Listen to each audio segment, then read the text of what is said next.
Hello class 10 आज के इस वीडियो में हम आपका चैप्टर नंबर 5 जिसका नाम है अरिथमेटिक प्रोग्रेशन उससे बहुत ही इंपॉर्टेंट क्वेश्चंस जो हैं वो सॉल्व करने वाले हैं। और ये सभी क्वेश्चंस जो हैं वो आपके प्रीवियस ईयर एग्जाम में पूछे जा चुके हैं और इसके आने वाले एग्जाम में भी आने के चांसेस पूरे पूरे हैं। और यहाँ पर अगर आप ये वीडियो देखते हैं टिल द एंड तो आपकी इस चैप्टर की रिवीजन काफ़ी हद तक हो जाएगी। तो आप इस वीडियो में मेरे साथ बने रहना। और सबसे पहले शुरुआत करते हैं हम किसके साथ, कॉन्सेप्ट के साथ। तो कॉन्सेप्ट में अगर हम एक एपी फॉर्म करें, एपी में सबसे पहला term A1 and then A2 फिर A3 और इसी तरीके से ये जो टर्म्स है वो बढ़ती चली जाती है और जो लास्ट टर्म है हम उसको क्या लिखते हैं, nth टर्म यानी कि AN। अब यहाँ पर जो आपकी फर्स्ट टर्म है वो रहती है A, जिसे हम फर्स्ट टर्म कहते हैं।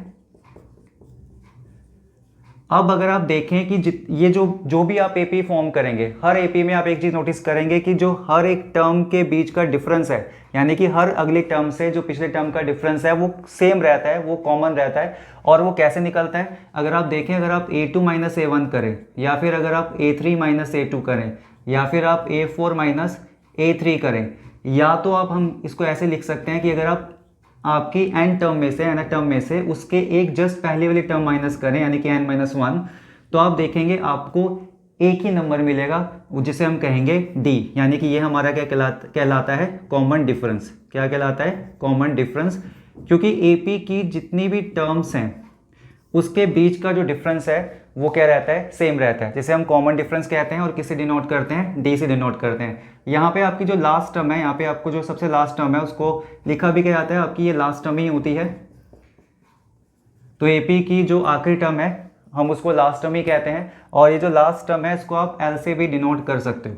ठीक है, अब यहाँ पे एक एग्जाम्पल लेते हैं एपी का और उसे समझते हैं कि आपको इस चैप्टर में किस तरह के क्वेश्चन पूछे जा सकते हैं। तो ये मानिए कि कहते हैं कि आप एक इन्वेस्टमेंट करते हैं और वो इन्वेस्टमेंट करते हैं आप कितने से, आप शुरुआत करते हैं इस इन्वेस्टमेंट को 1000 रुपये से, ठीक है ना, 1000 रुपये से।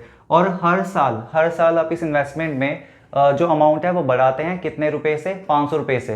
तो अगर आप अगले साल के कहते हैं इसमें पैसा डालेंगे तो कितने डालेंगे, 1500 रुपये। फिर उसके अगले साल कितने डालेंगे, 2000 रुपये। और इसी तरीके से आप इसको बढ़ाते हुए चले जाएंगे।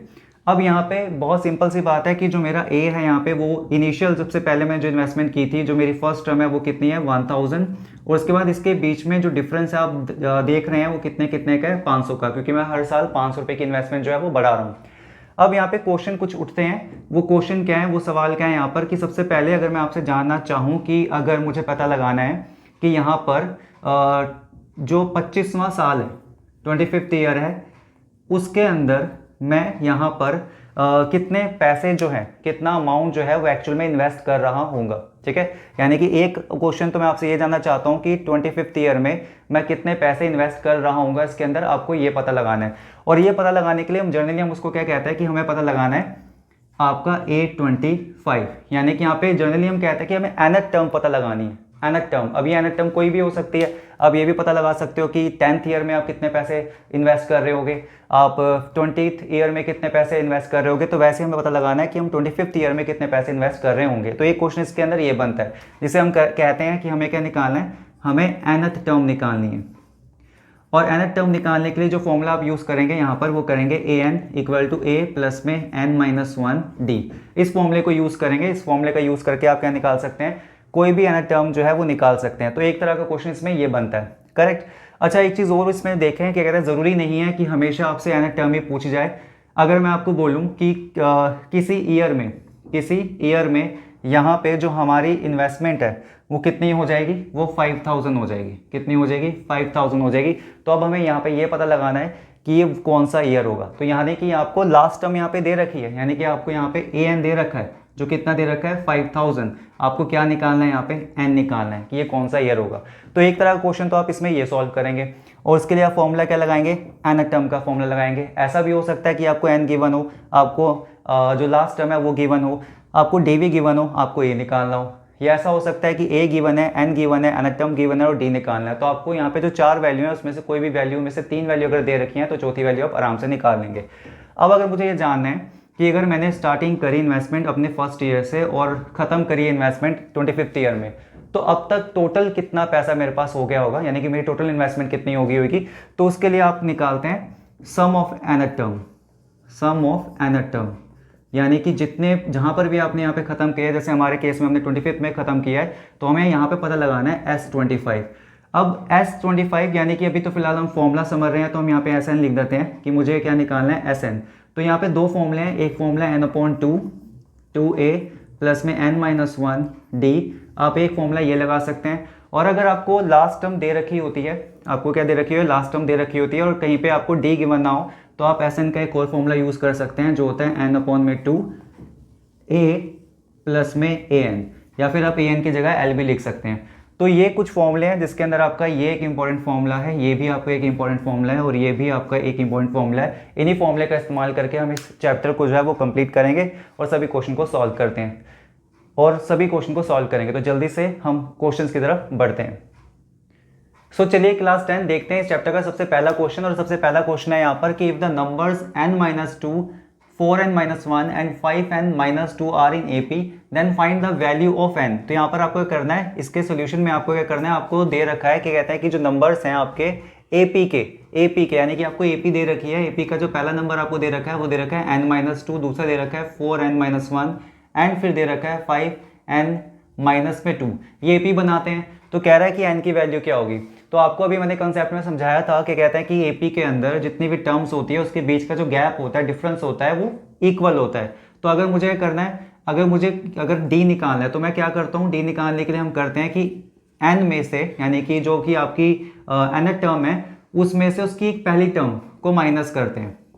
ठीक है, तो यहाँ पर भी आप ऐसे ही करेंगे। अगर मुझे देखो यहाँ पे कॉमन डिफरेंस निकालना है, तो मैं यहाँ पे क्या कर सकता हूँ, अगर ये A1 है, ये A2 है, और ये क्या है आपका A3, तो अगर मैं A2 माइनस A1 करता हूँ तब भी D आएगा, और अगर मैं A3 माइनस A2 करता हूँ तब भी D आएगा। तो यहाँ पे मेरा A2 कितना है, यहाँ पर ये है 4n-1, और उसमें से माइनस करेंगे n-2, और यहाँ पे हमारे पास A3 कितना है 5n-2, इसमें से माइनस करेंगे उसकी पहली टर्म यानी कि जो है 4n-1।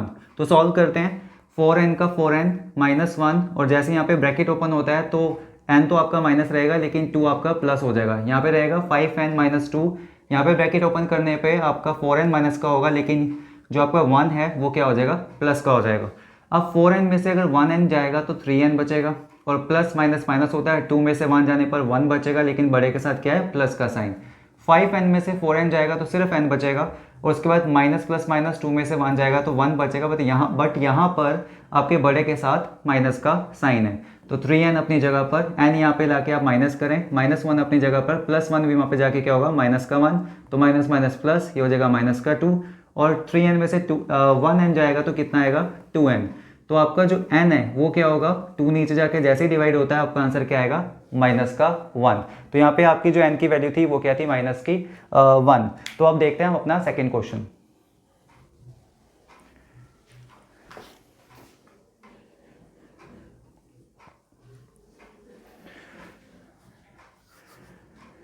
सो क्लास अब हम सॉल्व करेंगे अपना क्वेश्चन नंबर 2, और क्वेश्चन नंबर 2 आपसे क्वेश्चन नंबर 2 में आपसे क्या पूछा गया है, find the value of middle most term of the AP -11 -7 -3 एट जो लास्ट टर्म है वो भी गिवन है, वो कितने गिवन है आपको, 49। तो यहाँ पे AP तो आपको ऑलरेडी मेंशन है, गिवन है, और AP क्या दे रखी हुई है, पहली टर्म जो है वो माइनस का 11 है, उसके बाद की टर्म -7, फिर -3, और ऐसे करते करते लास्ट टर्म भी आपको यहाँ पे गिवन है।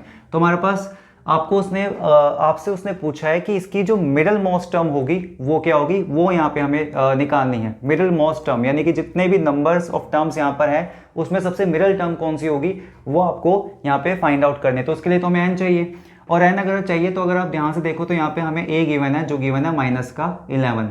हमें d निकालना है तो वो हम निकाल सकते हैं। हम अगली टर्म जो कि -7 है उसमें से माइनस कर देते हैं, पहली वाली टर्म जो कि -11 है, तो माइनस का 7 माइनस माइनस प्लस 11, तो यहाँ पर क्या हो जाएगा, माइनस होगा, माइनस प्लस माइनस, 11 में से 7 जाएगा तो कितना आएगा, 4, बड़े के साथ प्लस का साइन है तो प्लस का 4, और आपके पास यहाँ पर जो लास्ट टर्म है an वो भी आपको गिवन है। तो हम जल्दी से nth टर्म का फॉर्मूला यूज़ करते हैं और क्या निकालते हैं अपना n। तो an जो है वो यहाँ पे 49 है, a जो है वो यहाँ पे माइनस का 11 है, n हमें फाइंड आउट करना है यहाँ पर, और d जो है यहाँ पे 4 है। तो अब क्या होगा, आपका 49 यहाँ पे है, माइनस का 11 इधर आके प्लस का 11 हो जाएगा, जो आपका 4 है वो नीचे आके क्या हो जाएगा, डिवाइड, और यहाँ पे रह जाएगा n-1। तो अगर हम इसको प्लस करें 9 और 1 कितना हो जाएगा आपका 10, यहाँ पे कैरी आएगा 1, तो ये हो जाएगा 5 और ये हो जाएगा 6, तो यहाँ पर आ जाएगा 6, और नीचे क्या था 4 इक्वल टू n माइनस 1। तो अब आप इसको कैंसिल करें तो कितने बच जाएगा 4 1 द 4, ठीक है, 2 इधर आएगा 4 5 द 20, माइनस का मान इधर आके प्लस का मान होगा, यहाँ पर रहेगा n, तो हमारा n इक्वल यहाँ पर आ रहा है 16। अब अगर आपको मिडिल मोस्ट टर्म यहाँ पे निकालनी है और आपके पास n जो है वो क्या है इवन, यानी कि इफ n इज इवन, तो अगर आपका n जो है वो क्या है इवन, तो जो आपकी जो मिडिल मोस्ट टर्म होगी उसको निकालने के लिए आप क्या करेंगे n by 2 and n by 2 plus 1। अगर क्या होता है, अगर ये इवन होता है, अगर ये क्या होता है इवन, तो इवन ही है आपके पास। तो यहाँ पर हमारे पास जो मिडिल मोस्ट टर्म है उसमें से एक टर्म क्या होने वाली है आपकी, वो होने वाली है n बाय 2, कौन से वाला होगा टर्म, तो 16 बाय 2 करो, ये आएगी आपकी 8 टर्म। तो एक तो आपको 8 टर्म निकालनी है, 8 टर्म इसकी एक मिडिल टर्म है, और दूसरी आपका भी क्या आया n/2 प्लस 1। तो n/2 तो अभी हमने करा, जो 8 आया उसमें प्लस 1 करो, तो अगली टर्म क्या होने वाली है 9 टर्म। तो यहाँ पर आपको दोनों ही टर्म निकालनी है, 8 भी और 9 भी।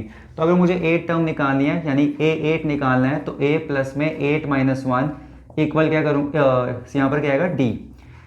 तो a कितना है, a तो आपको कितना गिवन था माइनस का 11, प्लस में ये 7, और d कितना था हमारे पास, कॉमन डिफरेंस कितना था हमारे पास 4। सॉल्व करो, माइनस का 11, 7 4 द 28, तो ये प्लस का 28 आएगा। तो अगर इसको कैंसिल करेंगे यानी कि प्लस माइनस माइनस होता है, तो 8 में से 1 गया 7, 2 में से 1 गया 1, बट बड़े के साथ प्लस का साइन है तो प्लस का ही रहेगा। तो पहला टर्म जो है वो है 17, और सिमिलरली हमें क्या निकालना है अगली टर्म, और अगली टर्म जो कि a9 है, और हमें अच्छे तरीके से पता है कि इसका कॉमन डिफरेंस क्या है 4 है। तो अगर हम इसमें 4 जो है वो जोड़ दें तो आपकी जो अगली टर्म है वो अपने आप ही कितनी आती है 21 आती है, ठीक है। तो आप ऐसे भी कर लो, या फिर आप क्या कर लो, आपको अगर सॉल्व करना है पूरा तो आप पूरा सॉल्व करो, जिसमें आप क्या करेंगे a प्लस में 9 माइनस 1 करेंगे और यहाँ पे d लिखेंगे, तो वैल्यू पुट करोगे तब भी आपका यही आने वाला है। a आपका माइनस 11 था, ये हो जाएगा माइनस करने के बाद 8, d आपका क्या था 4, माइनस 11 ये हो जाएगा 32, तो प्लस माइनस माइनस होता है, 2 में से 1 जाएगा 1, 3 में से 1 जाएगा 2, तो आंसर तो वही आना है। अच्छा देखो, अगर आपको मिडिल मोस्ट टर्म निकालनी थी, यहाँ पे तो इवन वाला केस था, बट अगर आपको ऑड वाला केस आता है, तो अगर ऑड होता है तो आपकी जो मिडिल टर्म है तब तो आपकी एग्जैक्टली एक ही मिडिल टर्म आपको मिलेगी, टर्म्स नहीं मिलेंगी आपको, ठीक है। तो एक मिडिल टर्म मिलेगी, वो कैसे निकलेगी, वो निकलेगी n+1/2 करके, ठीक है ना, n+1/2 करके आपको वो मिडिल टर्म मिल जाएगी। तो हम देखते हैं अपना क्वेश्चन नंबर 3, अब जल्दी से इसको नोट कीजिए। सो क्लास अब देखते हैं जल्दी से अपना क्वेश्चन नंबर 3। क्वेश्चन नंबर 3 में हमें क्या सॉल्व करना है, the sum of the first 7 terms of an AP is 63 and that of its next 7 term is 161, find the AP. तो यहाँ पे आपको क्या दे रखा है, जो पहली 7 टर्म्स का सम है वो आपको 63 दे रखा हुआ है, फिर उसकी बाद की 7 टर्म्स का सम जो है वो आपको कितना दे रखा है 161। तो ये कह रहा है आपको क्या निकालना है, आपको इसकी एपी जो है वो फाइंड आउट करनी है। तो इसका सोल्यूशन देखते हैं। ये क्वेश्चन काफी इंपॉर्टेंट है, थोड़ा ध्यान से देखना है इसको। तो अगर हम देखें तो हमें S7 दे रखा हुआ था कितना 63। इसको मैं सॉल्व करता हूं तो इसमें फॉर्मूला लगाता है कौन सा Sn का, जो क्या होता है आपका n/2 2a प्लस में n-1d। आपको ये फॉर्मूला अब तक तो याद हो गया होगा। तो अगर हम यहाँ पे लिखते हैं क्या कहते हैं 7 टर्म के हिसाब से, तो ये n कितना है 7/2, ठीक है। उसके बाद 2a तो अभी हमें नहीं मालूम यहाँ पर। उसके बाद क्या कहते हैं n क्या था 7 - 1, d भी नहीं पता, और ये इक्वल दे रखा है किसके 63 के। तो ये हो जाएगा आपका 2a, ये हो जाएगा आपका 6d, और यहाँ पे ये क्या था आपका 63। 2 जो यहाँ पर था, अभी जो मैंने यहाँ पे नहीं लिखा, 2 जो यहाँ पे था वो यहाँ पर आके हो जाएगा मल्टीप्लाई, और 7 नीचे आके क्या हो जाएगा डिवाइड। 7 1 7, 7 9 63, और 9 2 कितना हो जाता है 18। और यहाँ पे हमारे पास कितना था 2a प्लस में 6d। तो आपके पास एक इक्वेशन ये आ रही है 2a प्लस में 6d इक्वल टू 18। ऑल्दो यहाँ पे कॉमन आ सकता है, बट अभी मैंने कॉमन नहीं लिया। हम दूसरी इक्वेशन को भी सॉल्व करते हैं। अगर वहाँ पे भी आपके जो वेरिएबल्स हैं यहाँ पे, वहाँ पे भी आपके जो वैल्यूज़ हैं वो एक जैसे ही आती हैं, तो एलिमिनेशन से हम उसको क्या कर देंगे सॉल्व कर देंगे। तो अब यहाँ पे दे रखा था जो अगली 7 टर्म्स का सम है वो कितना है 161 है। तो यही सबसे इंपॉर्टेंट चीज़ है कि कैसे निकालेंगे इसको। तो अगर हम देखें, तो अगर हम सम ऑफ फर्स्ट 14 टर्म्स का सम निकालें और उसमें से माइनस कर दें सम ऑफ फर्स्ट 7 टर्म्स, तो हमें पता चल जाएगा कि अगले 7 टर्म्स का सम कितना है। अगर हम पहली 14 टर्म्स के सम में से पहली 7 टर्म्स का सम माइनस कर दें, तो अगली 7 टर्म्स जो है उसका सम हमें पता चल जाएगा, और यहाँ पे वो मेंशन था 161। तो S14 ऐसे ही रहेगा, इसकी वैल्यू S7 की वैल्यू आपके पास कितनी थी 63, ये हो जाएगा आपका 161, S14 161 प्लस में 63, और जब मैं इसको प्लस करूँगा तो कितना आएगा 1 और 3 4 6 और 6 12 की 2 कैरी 1, तो ये 224 आएगा आपका S14। अब इसको भी आप इस तरीके से फॉर्मूला लगा के सॉल्व करें तो आपका क्या आएगा 14 अपॉन में 2 2a प्लस में 14 माइनस 1 d इक्वल 224, और ये 2a का यहाँ पे यही रहने वाला है, ठीक है। ये हो जाएगा आपका 13d, यहाँ पर हो जाएगा ये 224, 2 जो है वो ऊपर आके मल्टीप्लाई होगा और वहीं 14 नीचे आके क्या होगा आपका डिवाइड होगा। तो आप इसको कैंसिल करें तो 7 2 द 14, 7 3 द 21, 1 इधर जाएगा तो फिर 7 2 द 14, और ये 2 1 द 2 2 1 द 2, तो यहाँ पर आएगा मेरे पास 2a प्लस में 13d इक्वल टू 32। अब आपके पास इक्वेशन 1 ये रही, इक्वेशन 2 ये रही, इसको हम कंपेयर करते हैं, एलिमिनेशन से इसको सॉल्व करते हैं, जल्दी से सॉल्व हो जाएगा। तो ये था आपके पास 2a प्लस में 6d इक्वल 18, और दूसरी थी इक्वेशन आपके पास 2a प्लस में 13d इक्वल टू 32। तो साइन चेंज करते हैं, यहाँ पे प्लस है ये माइनस हो जाएगा, प्लस है माइनस, प्लस है ये भी माइनस हो जाएगा, तो अब इसके आगे प्लस इसके आगे माइनस, ये गया, प्लस माइनस माइनस होता है, तो 13 में से अगर आप 6 माइनस करेंगे तो 7d आएगा, क्योंकि बड़े के साथ माइनस का साइन है तो माइनस आएगा। तो यहाँ पर भी यही होगा प्लस माइनस माइनस, 12 में से अगर हम 8 माइनस करते हैं तो 4 बचेगा, ठीक है। फिर 2 में से 1 जाएगा तो 1 बचेगा, बड़े के साथ माइनस का साइन है तो माइनस का 14, तो d इक्वल कितना हो जाएगा माइनस का 14 अपॉन में माइनस का 7, तो माइनस कैंसिल, 7 टू द 14 होता है, तो यहाँ पे हमारे पास कितना रहा d की वैल्यू 2। अब ये d की वैल्यू 2 जो है वो आप कहीं पे भी सब्स्टिट्यूट कर सकते हैं, ठीक है। अगर मैं इस वैल्यू में ही फर्स्ट में ही पुट करता हूँ इसको, तो put the value of d in equation first, तो देखो क्या आता है, इक्वेशन फर्स्ट क्या थी 2a प्लस में फिर आपका 6d की जगह मैं क्या लिख दूँ यहाँ पे 2 लिख सकते हैं हम, इक्वल कितना था 18, इक्वल कितना था 18, तो 2a ये हो जाएगा 12 इक्वल 18, तो 18 जो है ये 12 जो है यहाँ पर आके माइनस हो जाएगा और यहाँ पे रह जाएगा 2a, ये रह जाएगा 6, ये जो 2 है नीचे आके डिवाइड होने पर आपका a कितना आएगा 3। तो आपको क्या फॉर्म करनी थी AP, तो आपके पास a है d है, AP फॉर्म कैसे करते हैं देखो, AP फॉर्म करने के लिए सबसे पहले a लिखेंगे, फिर लिखेंगे हम a प्लस d, फिर आएगा a प्लस में 2d, फिर a प्लस में 3d, और इस तरीके से आप AP अपनी फॉर्म कर लेंगे। तो यहाँ पर आपका a जो है वो कितना दे रखा है आपका 3, फिर 3 प्लस में d कितना दे रखा हुआ था आपका 2, फिर उसके बाद फिर से a3, फिर यहाँ पे 2 ये वाला, और d भी आपका कितना है 2, फिर a क्या है 3, फिर आपका यहाँ पे ये 3 और d कितना था 2। तो देखो आपकी AP जो है एक्चुअल में वो बन के आ रही है, तो यहाँ पे जो आपकी AP बन के आ रही है उसमें पहली टर्म है 3, फिर 3 पे प्लस करो 2, ये हो जाएगा आपका 5, ठीक है। फिर आपका होगा 2 टू द 4, 4 में 3 प्लस करेंगे तो कितना हो जाएगा आपका 7, ठीक है। फिर आपका 3 टू द हो जाएगा आपका 6, और 6 में अगर आप 3 प्लस करेंगे तो कितना हो जाएगा आपका 9, तो ये आपकी क्या बन रही है AP बन रही है, ठीक है।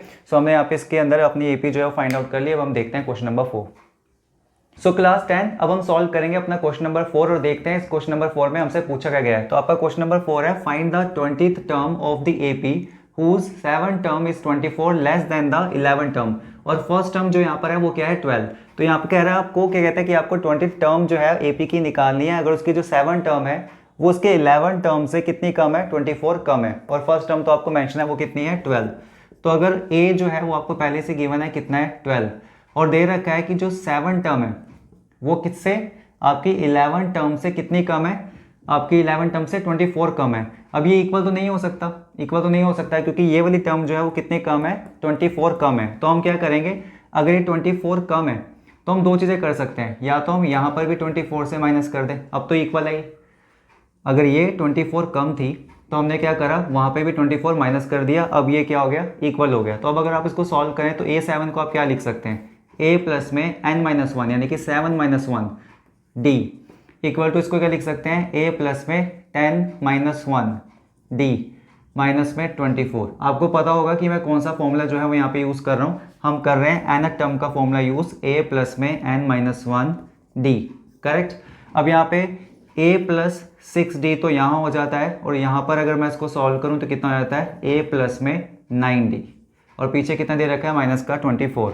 तो देखो ये प्लस का A है, ये प्लस का A है, यहाँ पर भी आगे कैंसिल होगा, तो ये तो यहाँ से कैंसिल हो गया, माइनस का 24 आप यहाँ ले आए, प्लस का 24 हो जाएगा, 9D वही है, 6D वहाँ पे जाके हो जाएगा माइनस, तो 9 में से 6D अगर माइनस करेंगे तो आएगा 3D, यहाँ पर आएगा 24, 3 नीचे आके डिवाइड होता है तो आपके पास D निकल के आएगा 3 8 24, यानी आपका D जो है वो कितना है 8 आ गया यहाँ पे।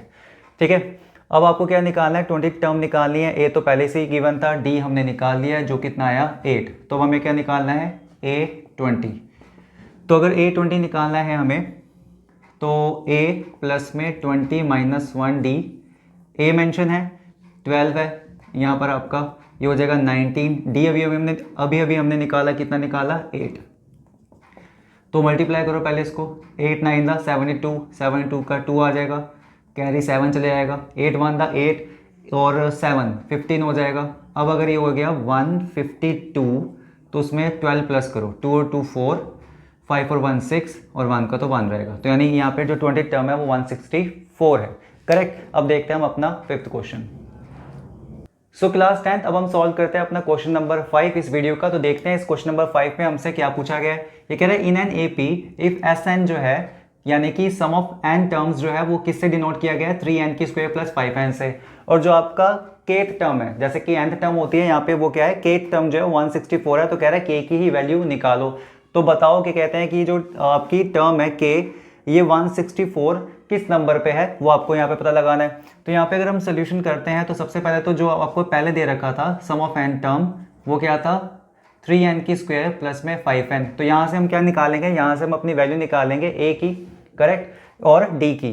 तो उसके लिए हम क्या करेंगे, हम लिखते हैं कि अगर यहाँ पे हम इसके अंदर n अगर हम क्या लेते हैं 1 लेते हैं, तो अगर n 1 लेते हैं तो यहाँ पर ये हो जाएगा